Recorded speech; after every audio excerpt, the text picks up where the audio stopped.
The Mannin Line with Andy Wint.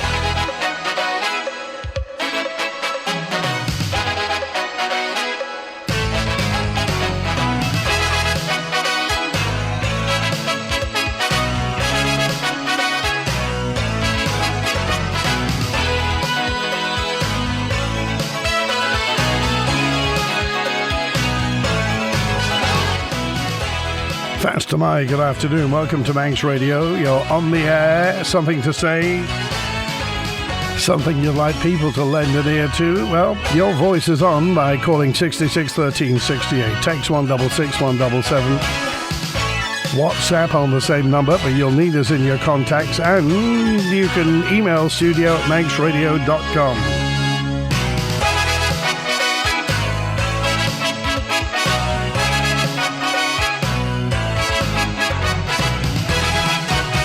A couple of days ago, Rob Cowell was on, the Deputy Chair of Ramsey Commissioners, was on talking about Ramsey and the North. And yesterday, Lamara Crane, who's the leader of the Manx Green Party, anything to follow up on anything that they had to say, by all means, get in touch. Or anything else, really, that's on your mind. Just a quick word about the swing bridge in Douglas Harbour is going to be closed to both pedestrians and cars every night next week. Closed from 8 o'clock until 4 a.m., 8 p.m. till 4 a.m. from Monday for up to a week. They're doing some maintenance. The upstream bridge cylinder is going to be removed from its mounting and a new one installed, and then they're sending away the original cylinder for a refurbishment to a specialist firm. So the Millennium Bridge, the swing bridge, if you like, across Douglas Harbour is going to be closed nightly from Monday 8 p.m. till 4 a.m.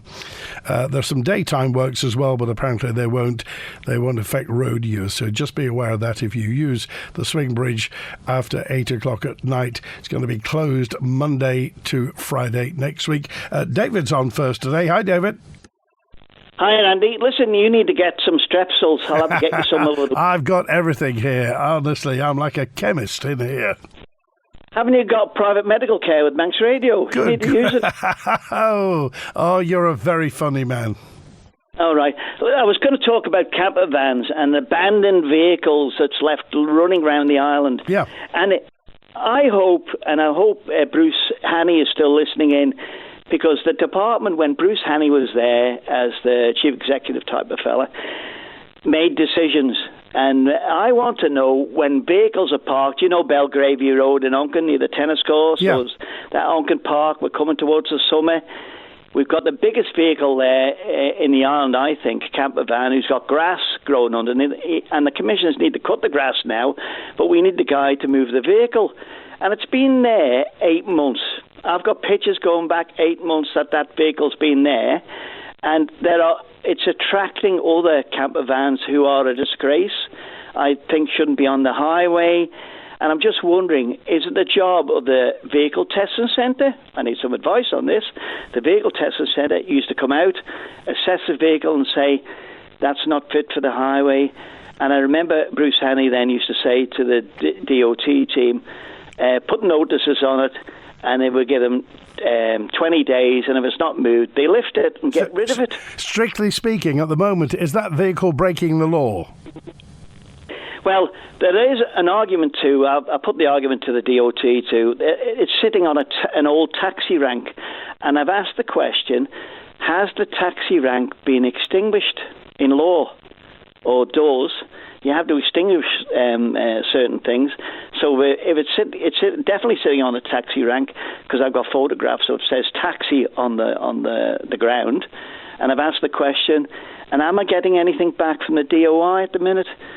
I'd love them to come and talk to me and have a look at it. But I wonder if people who live in Onken can go around there and have a look to say, would you want this in your public park, which you're paying rates on, to be, you can't get to it because all these vehicles are parked there, and they attract the worst vehicles we've got in the island. And also, it's unsightly. It sends out two messages, really. It seems like if anybody comes to the Isle of Man, they'll look at that and thinks, A, we've got people who treat vehicles like that, and B, the authorities obviously don't care. Yeah, and the other thing, I want to give praise to the DOI, because it's not all negativity. Carl, and I won't mention his second name, the guy called Carl and his team that done Mount View Road. And the message goes out to them team, if they're listening, is I hope you enjoyed the Jaffa cakes you received and the tea and coffee. Job well done. And I'll leave it at that. All right, thanks for calling today. All right, see you, boy. Bye. Have a good weekend. 12 minutes past 12 on Manx Radio. This is a perennial problem, and it is the problem of large vehicles and sometimes camper vans being parked on public roads, often in front of other people's houses. Now, strictly speaking, if it's not breaking the law, well, you can say, well, that's just them's the breaks. That's just what happens. But there are many vehicles that have been there for weeks, months, in some cases, years.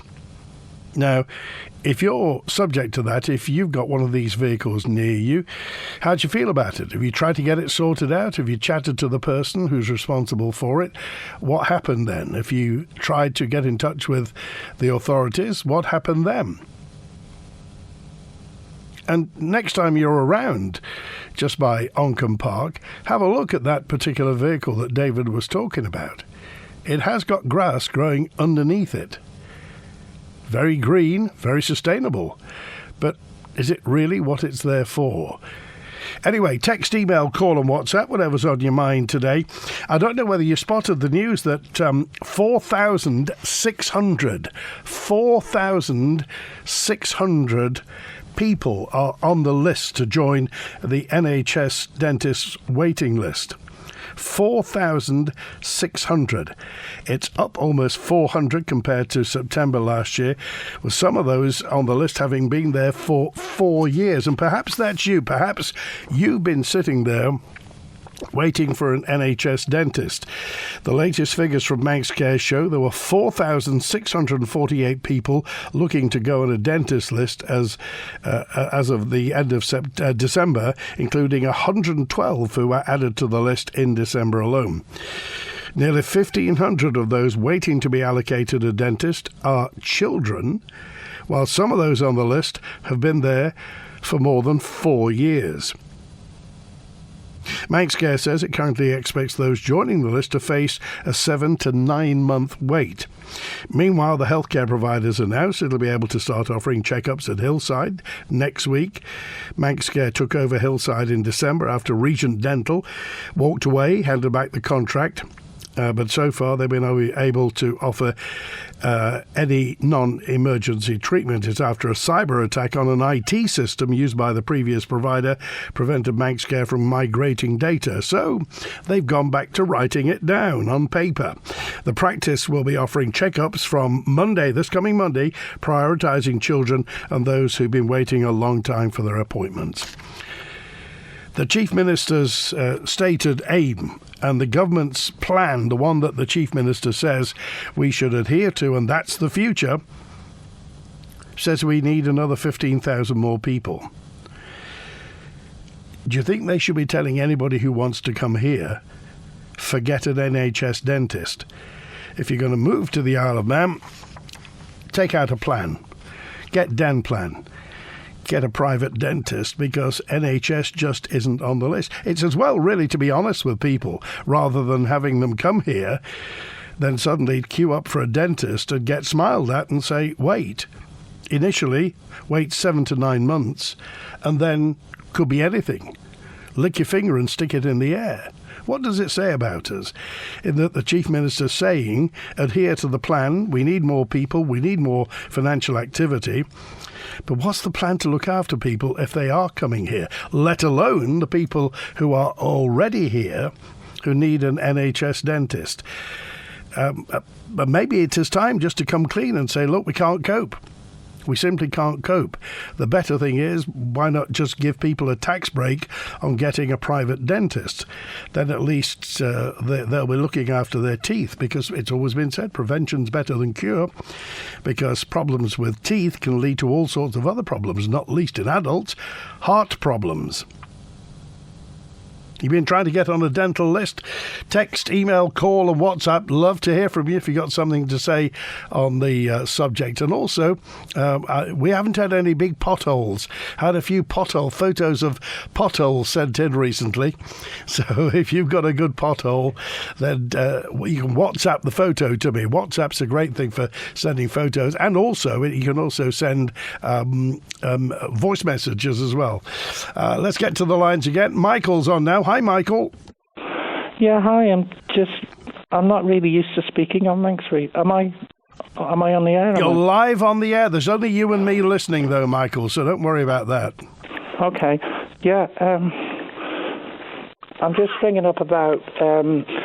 back in February 2013, the Isle of Man government scrapped a grant scheme where people could repair their homes. It replaced roofs, windows, external masonry, damp, coming underground.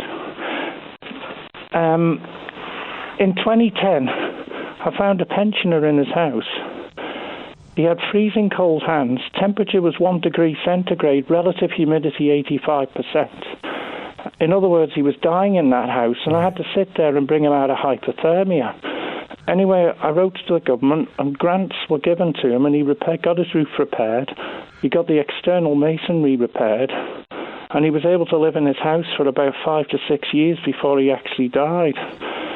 His bedroom was in a hell of a state. The ceiling had collapsed, exposing an asbestos roof.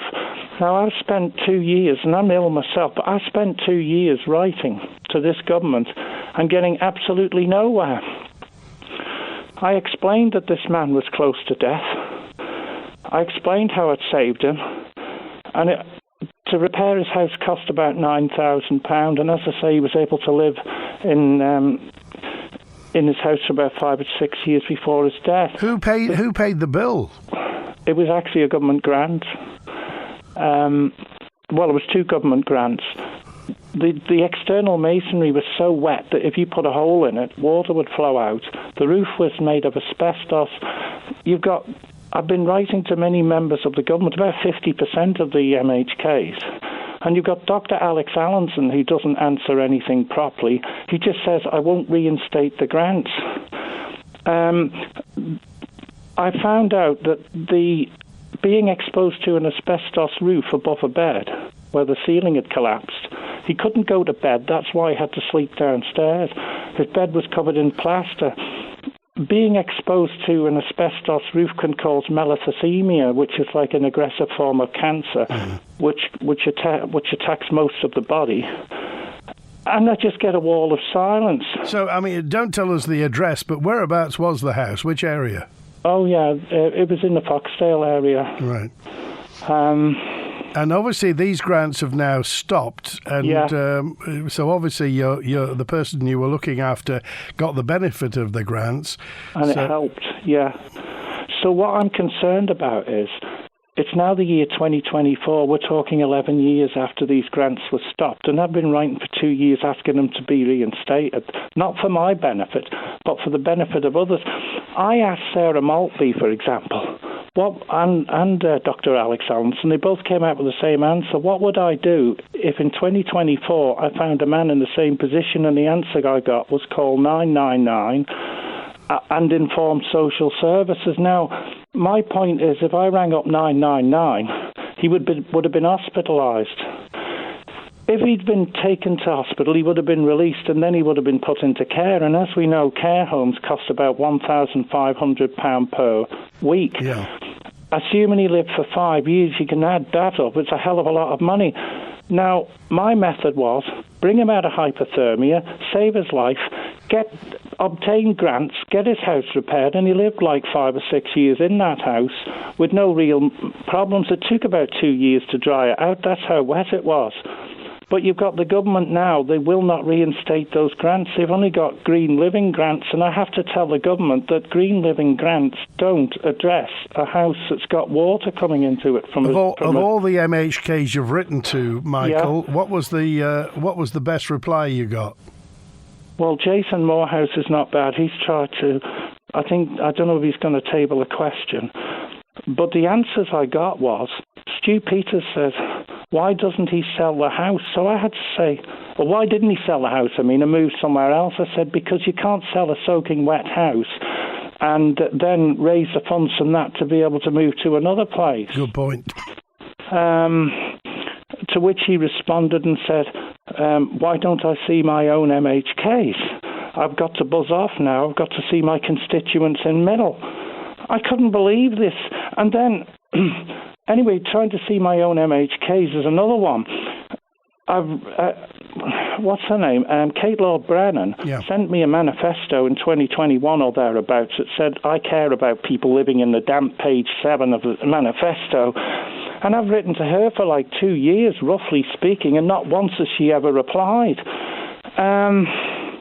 I pointed out and I said, on a couple of occasions to some of these MHKs, I said, this is not about me. I said, if I found you living in a damp, cold house with a temperature of 1 degree centigrade at the time, 85% humidity, I'd save your life just as I would have saved his. There's just no answers. It's almost like I put my computer on day and night. I put my computer on each day and find that in general, 90% of these people just don't answer. And they need to bring back these grants. It's like, these grants are like, I'm going to describe it as an umbrella grant. If you went out in the rain with no umbrella, your clothes and your body are going to get soaking wet. Well, a house is a bit like that. If you repair the roof, you repair the external masonry and and stop underground penetrating damp. They're the main three ones. You're going to have a dry house. It doesn't matter what it looks like on the inside. It's going to make a big difference. These cold, wet houses cost a fortune to heat, and they need those grants bringing back. They were brought in 1974 to be scrapped in 2013. 11 years later, I'm hearing of other people that are suffering in damp homes for various reasons. Interesting, yeah. Michael, I'm really happy you made this point as well. I mean, it's one I've not heard recently, and certainly those grants were a lifeline for many people in the past. Presumably, they were withdrawn on cost grounds. I don't know what they were withdrawn on, because actually, as I say, in general, I mean, this mainly is for elderly people, but say that, this is the other point, like, if the house was sold, that money got repaid back to the government anyway. So, like, if a person had their house sold, even if it was an elderly person, the Treasury would get their money back. And it just meant that the person could live in the house longer. That didn't just apply to elderly people, it applied to anyone. People are on low incomes and they're struggling, and these grants were fantastic, and they need to bring them back. Okay. All you've got now is green living grants. Green living grants are great, but they're no use if you've got water coming into a house. So, like, if you put LED light bulbs in or a thermostat, or the thermostats is what they give out, or pipe lagging, that's great, but no good if you've got water coming through like that man had and leaking asbestos roof above his bed. And not only that, but the ceiling collapsed in his kitchen right above his fridge. The man was living in a hellhole. Okay. All right, Michael, we appreciate that, and I'm glad that you raised it. So if anybody else is in that particular circumstance or has got an opinion, then we'll take some more calls on that. Thanks for calling, Michael. Yeah, okay, thank you. Take care. Bye. Good to hear from you. And Eddie's on now. Hi, Eddie. Hiya, Stu. You're right. Yesterday's show, very, very interesting. It was a bit not what I expected, like. I don't know whether you've been the same, but I've had loads of phone calls about it. And one of the phone calls said that Max Radio's Facebook's had a lot of comments about yesterday's show, about how rude the lady was, how very, very ignorant, naive, unqualified. And as far as I'm concerned, she's not green in any way whatsoever.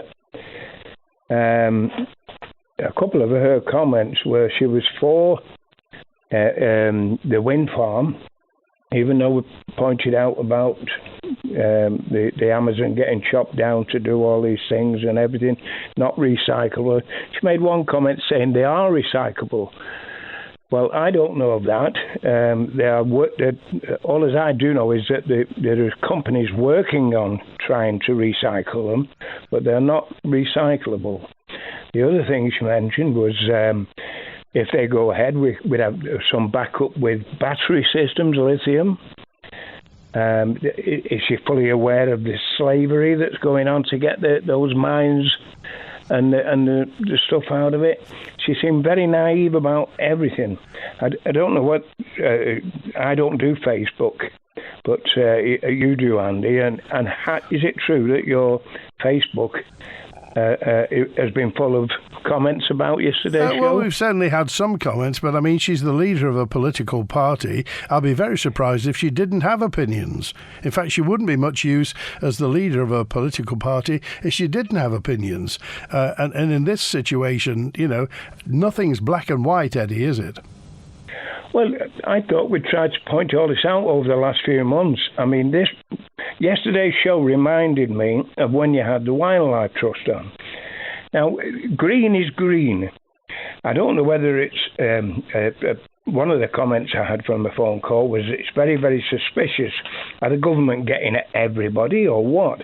Because the things that you expect to be against bad things like polluting the world, slavery, you name it, you've even got clauses in that governments cannot acquire certain things from anywhere if it's got slavery involved with it, or pollution, or any things like that, health and safety, you name it. There's clauses in government buying, and yet we're still thinking on the lines of going ahead with some of these things. It reminded me of the Wildlife Trust because that woman I pointed out, that these things kill birds by the thousands. Now, how can anybody who's green actually go for anything that does that? Same with the pollution, the floods, the concrete taking away the heathland. You name it, it's been said over and over again in the last few months, hasn't it? And yet we still come out with... my little saying is, it's not green, it's an alternative. And I just can't believe that. I actually think she's done us more good than our protest here. Well, you'll be interested. Next Tuesday, the 6th of February, we've got Manx Utilities in, and also the consultants, the people who are consulting on the wind farms. Wardell Armstrong, Lizzie Riley is in, and Paul Evans and Ian Ramsbottom from Wardell Armstrong next Tuesday, talking about the proposed Isle of Man wind farm. So the important thing is, Eddie, we get as much information and as many views, and I'll just reiterate, nothing in this world is black and white now. Politics and science and personal beliefs are all come into where we are heading towards the future. That's dead right, yeah. And I was at the meeting, the one at Four Roads, and I'll bet you a pound to a pinch of whatever that they won't say anything different than what they said at that one, and not one person believed them at that one. So we look forward to next week. All right, okay. Andy. Thanks, Eddie. Cheers, mate. Good to hear from you. Have a good weekend. Is Wilf now. Hi, Wilf. Hi. I listened to the Mannin Line yesterday without making any comments because I thought there's plenty of people phoning in anyway. So I just thought I'll leave it and see what happens. I was very happy with what the result was. But anyway, we'll not go into that.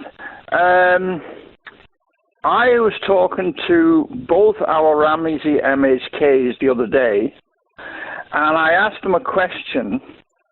I said, what do we do with the batteries that you take off? I'm getting ahead of myself now. I said, the government have got several electric vehicles, and you're forcing Ramsey into having electric vehicles with this green thing that you're on about. Now, I said, what do you do, or where is it on the island that you get rid of one of the batteries off one of these things? Or better still, where do you get rid of the car? The answer was, We don't know. And they had our Ramsey MHKs, but they didn't know. And then they altered it to, well, we haven't got anywhere on the island, so they have to be shipped off the island to wherever they do it in England. So there's more cost to the ratepayers of the Isle of Man having to buy these things because they cost 2 or 3 times more of the price of them than an ordinary vehicle, what I call an ordinary vehicle. And you can't get rid of them. You can't get rid of the batteries, and you've got to ship these things away. At whose cost?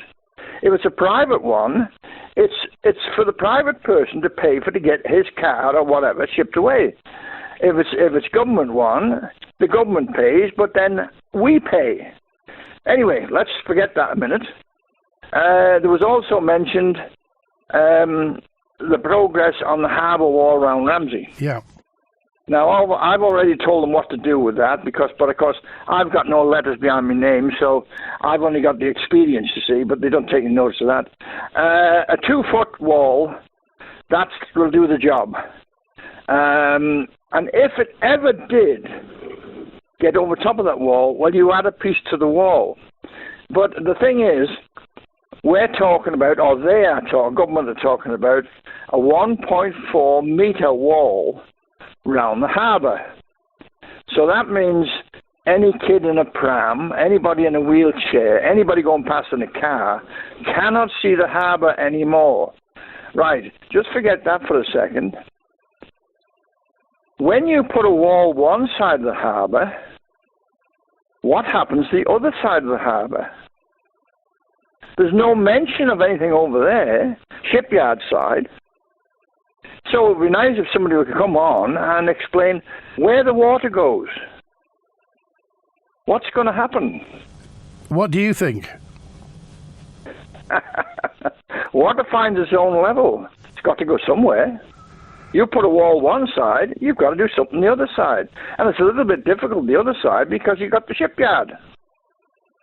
And the shipyard is on the same level as our quayside, the other side. You can't put a wall around there. The boys can't work over there with a wall around there. Plus, you've got houses all around there. I think they've got a very difficult situation, but they haven't even thought about it. And do you think that any new wall is going to cut down the amount of car parking spaces? Not if they do it the way I tell them to do it. Which is all you do is you move the chains and put a 2-foot wall in place of the chains. That's it. Job finished. The fishermen don't need a special place to unload or anything. They can step over that.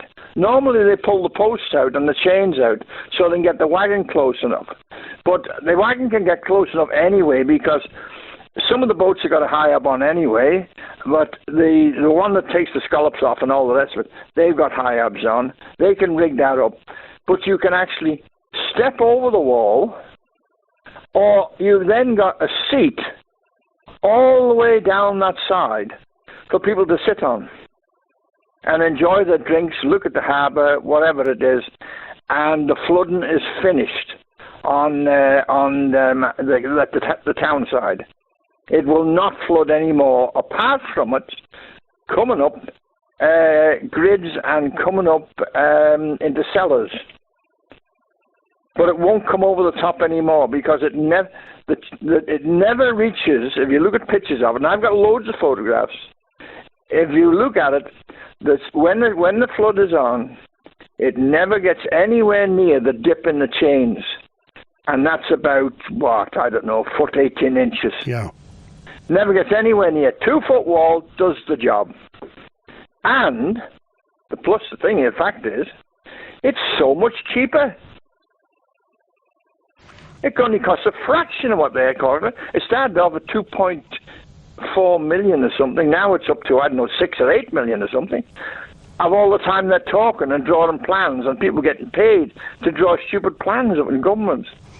People that don't know what they're doing because they haven't lived long enough to know about these things. You see, I think you and I should put letters after our name, Wilf. Yeah, it depends what letters. Yes, I know. All right. Thanks, Wilf. Have a good weekend. All right, thank you. Right. It's 24 minutes before 1 on Manx Radio. You know, we're running Monday, Wednesday and Friday 60th anniversary pieces of programming on Mannin Line. Every Wednesday, we're rerunning some Kelly's Eyes, and Monday and Friday 60th anniversary programming. Interestingly, today you'll hear, just when Mannin Line finishes, the reaction to the then Chief Minister Alan Bell, the reaction when Richard Corkill resigned as Chief Minister. Remember that?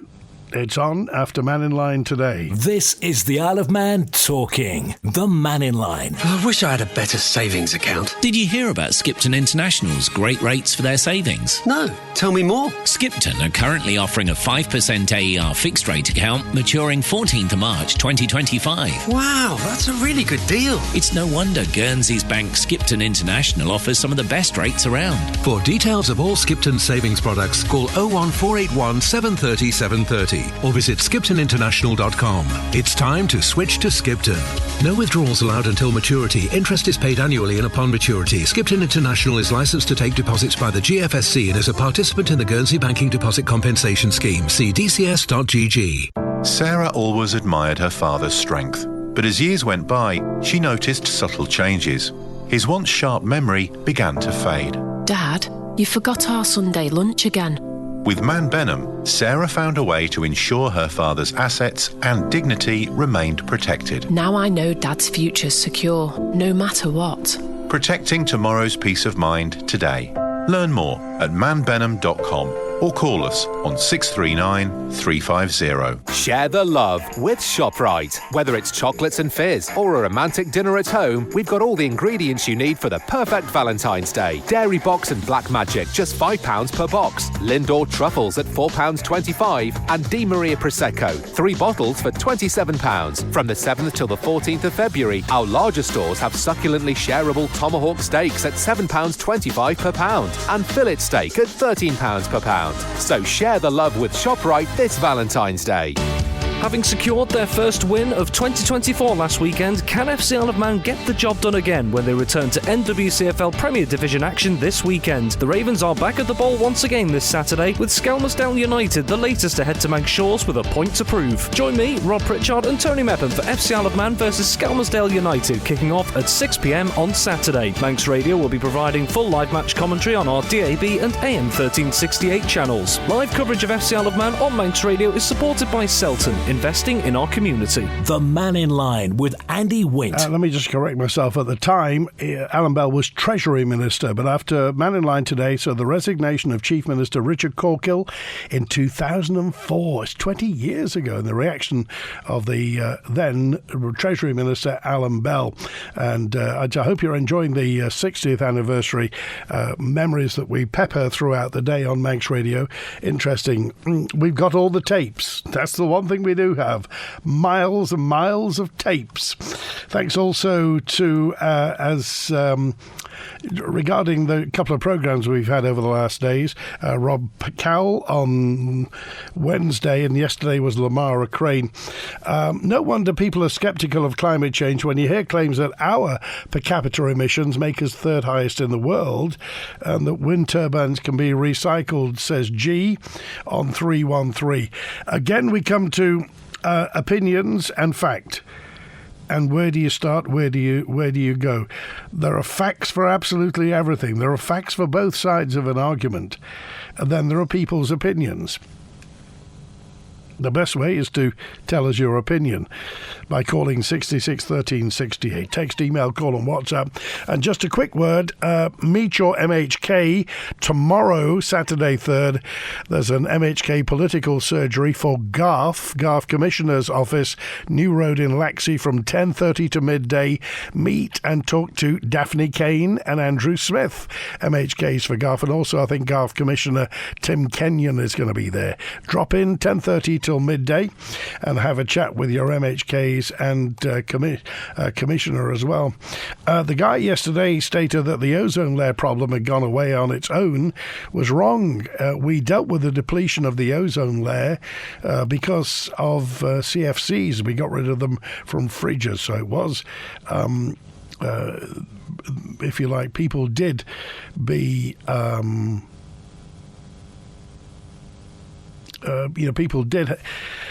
we did do something about it and it repaired. Now, whether that was us or whether it would have happened anyway, well, we don't know. Also, let's go to the green energy regarding Graham. This is further to yesterday's interview. Wind farms are known to kill bird and animal life in significant numbers. The decline in seagull numbers exactly parallels the development of wind farms. Now, gulls are protected species, so killing them surely is breaking the existing law. Is the government going to grant exemptions to the operators and allow this to happen? The answer is right beneath our feet, says Graham. This is Graham Fox-Hume, who's been on Mannin Line before, and Graham, of course, is a big advocate for geothermal energy, which is totally green, doesn't kill anything, says Graham. And yet, at the moment, the government doesn't seem minded to do anything about the possibility of geothermal energy. Last week I came across an interview with the new principal of King William's College and would like to hear it in full. Can you send me details of how to track it down? Hi, Julia. All you need to do is go to manxradio.com, click on podcasts, and it will be in there if you want to hear the new principal of King William's College. In fact, everything that we do is available on Listen Again for the new, for at least a couple of weeks, but lots of the programs are kept forever as podcasts, so if you go to podcasts. Yesterday's announcement, says Dick, by Garth Commissioners, that the people of Laxey, Lonnon and Macclesfield will have to find an extra 14% for their rates on top of the 10% it went up last year. Neighbouring authorities like Ramsey have raised their rates by 6% in the same 2 years, Garth 14 and 10. All the local authorities have suffered the same inflation costs, the same wage demands, the same energy price rises, the waste disposal costs, but Garth think it's justifiable to put an 18% more on the rates than Ramsey have in the same period. I'm sorry, it's about time the percentage rise is set or approved by government and not these very financially mismanaged authorities. Dick, you've got a chance, and if you want to pop along to the Laxey Commissioner's office tomorrow in New Road in Laxey, 10:30 to midday. Tim Kenyon from the Commissioners will be there, and also Andrew Smith and Daphne Kane, the MHKs.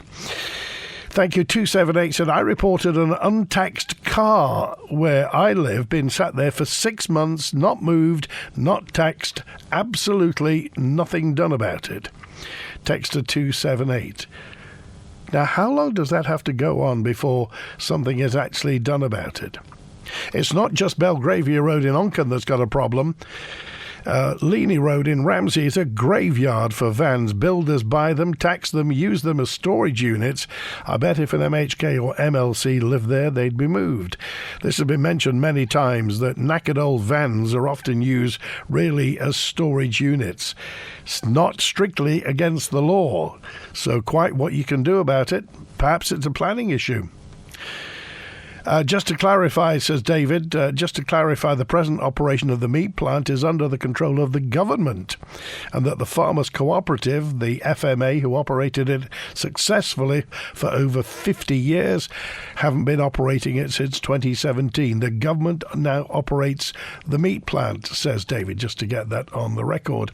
My daughter's family with 2 young children have been on the NHS dentist waiting list for 3 years, says 768. I wonder, what do you say to children when you try and drill into children that you must look after your teeth, clean your teeth all the time, make sure you're not getting gum disease or dental caries, and they say, but mum or dad or whoever, I can't go to the dentist. Why can't you go to the dentist? Well, there's not one available. 60 years of serving the island. Manx Radio. With EPS coatings. Your house could be looking as good as the day it was painted for 10 years. Guaranteed. Whatever the Manx weather brings. The revolutionary Protect system from EPS Coatings. Ultimate protection for your home, guaranteed for 10 years. Book now for next spring and get 10% off. Search EPS Coatings Isle of Man and keep your house beautiful for longer with EPS. This winter, Manx Petroleum will keep the island warm for the homemakers. For the bedtime storytellers, for the work-at-homers, and for the careful spenders. This winter, the island's longest-serving distributor will be warming thousands of homes with our premium heating oil. With minimum orders from just 250 litres to keep your outgoings low, Manx Petroleum, always here for you. For details and ordering, visit mp.im. He'll help keep your garden looking fine. He makes it easy and he saves you time. He'll take your grass. He's Johnny Trash. Tired of endless trips to the tip? Fortnightly curb collections from Johnny Trash, the eco-friendly way to deal with garden waste. Sign up and get your 3-bin at johnnytrash.im or text your address to 477767. He'll take your grass. He's Johnny Trash. Journey to a Dream, the podcast that takes you behind the handlebars of motorcycle racing's ultimate challenge, roads on the Isle of Man. I didn't realise normal people could race motorbikes. I thought it was something on TV or for superheroes. From the thrill of the speed to the allure of the island's mystique, join me, Beth Espy, as we unravel the passion that drives these riders to push the limits. Childhood dream, it's something I've always wanted since being a kid. Journey to a Dream, available now at manxradio.com or your usual podcast provider. The Mannin Line with Andy Wint. Faster my good afternoon. Excuse me. I'll try and get my voice back in gear over the weekend. It's 12 minutes before 1. Also a mention in from Neil. This is regarding the live streaming. I mentioned it to Rob Cowell a couple of days ago. Now, Ramsey live streams the meetings of Ramsey commissioners. Onken were going to do it. I don't know whether they are. In fact, I don't know whether any other commissioners across the Isle of Man actually live stream their meetings, but Ramsey do, and I don't know whether you think that's a good thing. Also, you can go back and see some of them and see what they have to say if you can't get there in person. We are kind of determined to make sure that the process of democracy is visible, it's transparent, and as many people get involved in it. So do you think this is a good idea? Hi, Sue. Many young people and many young families can't afford to use Denplan. So what do we do, Sue? If people can't get NHS dentists, is it time to actually say, look, the game's up? That's it. If you're not, you're going to be waiting 2 years, maybe more or so, to get on an NHS waiting list for a dentist. But what do you do for young people, for older people, for that matter? Graham said, Andy, I've got a large van, fully insured, fully taxed. I park it at Jerby Industrial Estate. I got a letter from the DOI to say I hadn't asked permission to park there, so I wrote back to them to ask about permission, and they didn't even reply. I take it it's still there, Graham, is it? It's their land, isn't it? The people, says John, the people that live in Ramsey, I think are fortunate, judging by the sensible people you had on your programme. We know that Ramsey put their rates up by 6%. Contrast this with the faceless wonders in Douglas Corporation. Can you get one of them on to explain why they needed to increase Douglas rates by almost 25% over the last 2 years after reducing services? I think it will be very interesting to know what's happening. Just in, by the way, there's news that Braddan commissioners apparently are going to raise their rates by 36.5% this year. The increase will see rates jump from last year's 257p in the pound to 351p. The local authority says it needs extra cash to pay for the recently completed roundhouse, the centre that they got, the community centre that they got, as well as rises in energy and waste costs. So there we are. That's the story. The commissioners face some difficult challenges when setting their rate for 2024-25, 351p in the pound. Interesting, having listened to the young lady from the Green Party yesterday, it confirmed my fears that the woke lobby seems to be infiltrating. Lamara Crane was very pleasant, but what we need are people who are realists and address the fears and concerns of Isle of Man public going forward, dealing with issues like the health service. And the point raised regarding dentist waiting lists, not just pie-in-the-sky policies. People need their daily problems sorted out now, not seemingly going round and round the houses while politicians go on about green credentials. Well, it seems, I mean, that's the government's policy at the moment. I appreciate that, Ian. Thanks for dropping that note in. But this is the government's policy that we're going to move forward, and we will have sustainable energy.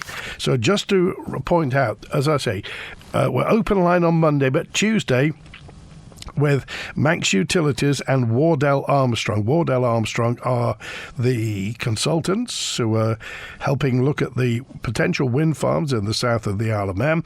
Paul Evans and Ian Ramsbottom are on from Wardell Armstrong, and Lizzie Riley, who's one of the transition managers, the energy transition managers for Manx Utilities. So Tuesday, we'll be looking at that.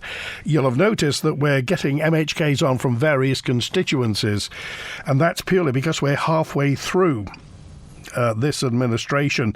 Recently, we've had Claire Barber and Joni Farragher from Douglas East. Julie Edge and Rob Callister were in from Onken. Jane Paul Wilson and Stu Peters came in from Middle earlier on this month. And at the end of February, David Ashford and John Wannenberg are in from Douglas North. In March, Alfred Cannon and Tim Johnston coming in from Ayr and Michael. Alex Allenson and Laurie Hooper from Ramsey. And Ann Corlett and Chris Thomas will be in from Douglas Central. We'll get Glen Faber and Peel and Douglas South timetabled in, but that will mean all MHKs, in fact every constituency, will have been represented halfway through this particular administration. Makes you wonder, doesn't it, why Douglas councillors don't stream their public meetings. What are they not wanting lots of people to see? It doesn't cost much, does it?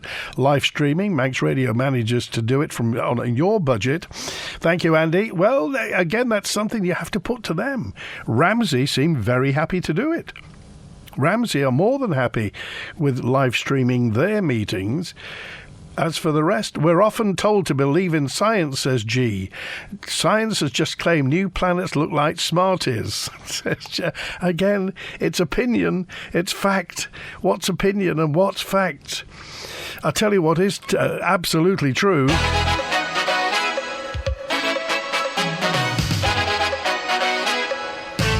Says Texter 557, what is true is what a terrific idea.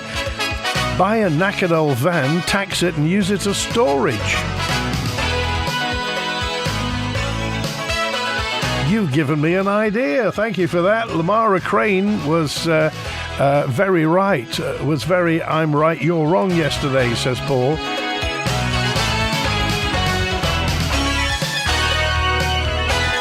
Thank you, but well, she is the leader of a political party, and that political party does have representatives. One of them, Andrew Jessup, chair of Braddan Commissioners, Andrew Bentley from Douglas, Falk Horning from Douglas, and Lamara Crane. Anyway, that's it. Thanks to Chris Quirk on the phones today. Listen for Richard Corkill resigning, and have a great weekend. WINT.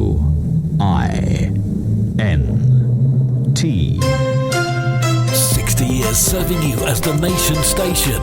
This is Manx Radio.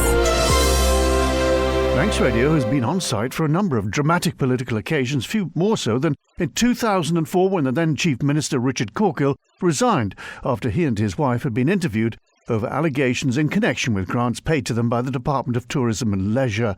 Mr Corkill stepped down to, quote, protect the island's integrity. He denied any wrongdoing, but the news caused disquiet amongst the island's business community.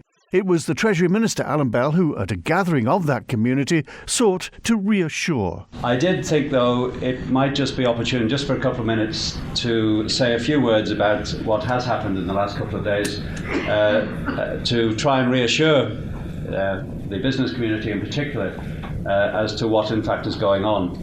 Richard has been a great servant to the Isle of Man. He has worked tirelessly for the Isle of Man's benefit and for the business community, both as Chief Minister and previously as Treasury Minister.